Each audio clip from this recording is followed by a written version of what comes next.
Hi, Alex Polyak here. The plot of GTA 5 is a combination of different creative decisions, often inspired by movies, TV series, and real events. And in this video, we will talk about the prototypes that inspired Michael DeSanta, Trevor Philips, and some other elements of the game's plot. I warn you that there will be spoilers here about both the game and some movies. To analyze Michael's prototypes, I believe that this character should be divided into two parts. The first is Michael as a person with his own personality and personal family arc, and the second is Michael as a professional bank robber. The first correlates with Tony from The Sopranos. This is a rather extensive topic that I will analyze in detail in a separate video, but for now, we will talk about the second part of Michael. We can definitely say that Neil from the 1995 movie Heat had a big influence on this protagonist. This character, played by Robert De Niro, is a professional bank robber and the leader of a gangster team. He is calculated, cautious, cold-blooded. He has been working for many years on large and well-planned robberies, and his clothing style is business suits. All this corresponds to Michael, a legend in the field of robberies, who is also calculated, always knows what to do, keeps a cool head, and pulls off big scores together with his team of robbers. And of course, his signature feature is elegant suits. Heat had a great influence on the overall atmosphere of the game, planning masterly and dangerous robberies, choosing partners, fierce shootouts. All this is shown in the movie, the events of which, by the way, take place in Los Angeles. And the exact same concept is implemented in GTA 5, the plot of which is built around several major robberies set in Los Santos, accompanied by endless shooting and the ability to assemble your own team of robbers. Moreover, Rockstar used the beginning of the movie as a step-by-step guide to create the mission Blitzplay. Just take a look. A team of criminals has gathered to rob an armored van. To do this, they use an ambulance and block the road. Then, a tow truck crashes into the armored van at full speed. The van flies and flips onto its side. Its rear doors are blown up, the shocked guards are let outside, and then the valuables are taken from the vehicle. After all this, the robbers leave under the cover of the ambulance, and in the end, they burn this car to cover their tracks. And one more detail, all this time they were in masks.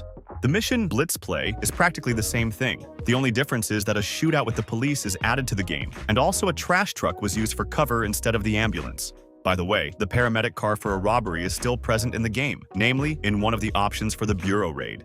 There is another robbery in the movie. This is the final big job that the crew decides to pull before parting ways for good. Such a story, it seems, became the basis for the final heist in GTA 5, which Michael and the rest of the crew had long dreamed of, and after which they planned to finish engaging in joint criminal activity. The robbery itself also has similarities. In the movie, the crew used business suits and balaclavas, and when the robbers went out into the street, a long and bloody shootout with the police began. The exact same thing happens in the game when choosing the loud approach. The difference is that in the game, this was a distraction tactic so that the other part of the crew could rob the gold vault. Besides this, there is a story in the movie that, in a simplified form, resembles the story of Michael and Trevor. One man gets into Neil's crew. He is short-tempered, covered in tattoos, and leads a destructive lifestyle. He is capable of giving into emotions and doing something stupid, unlike his more cold-blooded and experienced colleague. That is exactly the mistake he made, and subsequently, the crew decided to finish him off, which Neil takes it upon himself to do. But the attack failed, and that guy named Waingro managed to escape. The resulting feud between these two characters drags on almost until the very final scene, where their last clash takes place, and Neil eliminates Waingro. This partially became the prototype of the relationship between Michael and Trevor, who pulled heists together until one day Michael decides to set up his partner, but everything does not go according to plan and Trevor survives. Further, their complicated relationship drags on until the end of the game, and in the final, Michael has the opportunity to finally deal with Trevor, who, by his wild character and appearance type, resembles Waingro. Another notable moment in the movie that could have influenced the game's plot is the moment when Neil takes a young African-American man into the crew as an experienced driver. This can be compared to how Michael took Franklin into the crew for his major ventures. In addition, Franklin's main ability is driving. But this moment seems too debatable for comparison, so I am not claiming that there is a connection here between the movie and the game. On the other hand, another character was more clearly transferred from the movie into the game, although with some differences. We are talking about Nate, the man who always finds the right information for Neil, and he is the one helping with money laundering after the committed robberies. He has a kind, respectful relationship with Neil. All this resembles Lester, who always possesses the right information, works with Michael, has a good relationship with him, and helps resolve all issues with the stolen money. It is also notable that closer to the end of the movie, Neil calls Nate and gets a lead from him on the location of the people Neil wants to settle scores with. A similar situation occurs in the third ending of the game when Michael and the team call Lester and get information from him about the location of all the final enemies. A small parallel may also be that in that third ending, we go to the mansion of Devin Weston, a major entrepreneur with criminal connections whom the protagonists are going to take revenge on. And there are slightly similar events in the movie where one of Neil's final targets becomes an influential man connected with business and crime, whose mansion the protagonist comes to. Anyway, even if we leave aside the debatable moments, it is obvious that Heat indeed strongly influenced the atmosphere of the game and its plot. Trevor Philips deserves special attention, who, just like Michael, is a compilation of several images. In addition to the character Waingro, it will be no less important to mention the role type of the American actor Jack Nicholson, who more than once played the role of a charismatic madman, sometimes smart and looking at the world wider than others, and sometimes extremely dangerous to anyone he meets. Of course, first of all, we are talking about the movie The Shining, where the main character goes mad and begins a brutal hunt for his own family. The plot of the movie has no similarities with the events of GTA 5, but Jack's appearance and furious behavior seem to have heavily reflected on Trevor's image.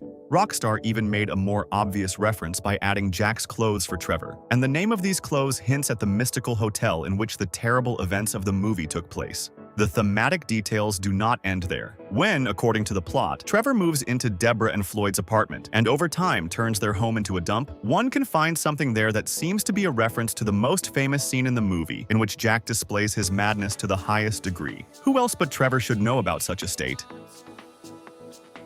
Another famous role of Jack Nicholson was in the movie One Flew Over the Cuckoo's Nest. There, he was a character named Randall, who in himself is quite intelligent, energetic, and freedom-loving, but at the same time tries to appear insane. Some of his qualities, such as rebellion against the system, leadership skills, a maximally wild and chaotic lifestyle, as well as an unsuccessful military past, all this fits Trevor quite well.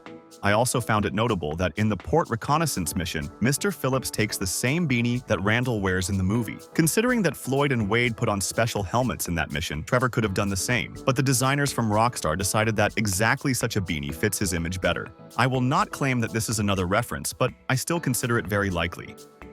In addition to everything I have mentioned, of course, Mr. Phillips was also influenced by Stephen Ogg, the voice and motion capture actor. He gave the character not only his appearance and voice, but even a certain part of his biography, because Stephen, just like Trevor, is originally from Canada. Another important source for Trevor's image was the infamous musician Gigi Allen. This man was the brightest embodiment of a mad lifestyle, expressed in self-destruction, cruelty, and protest against any social norms. Gigi Allen had an extremely troubled childhood. The cruel and inappropriate behavior of his father negatively affected his psyche. The exact same thing happened to Trevor and his father. Allen loved to wear women's clothes, and Trevor also periodically does this. The musician admitted to being bisexual and was prone to criminal and predatory behavior. All this can also be said about Mr. Phillips.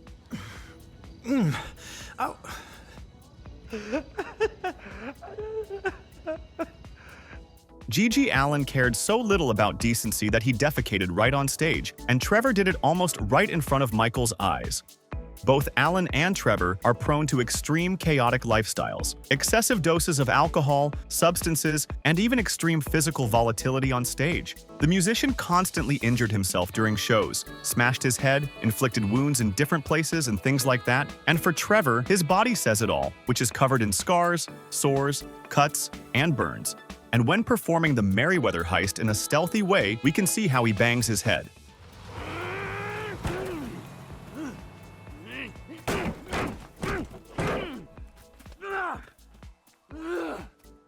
Outwardly, they both reflect a maximally exaggerated trailer park aesthetic, and their bodies are covered with various aggressive and creepy tattoos.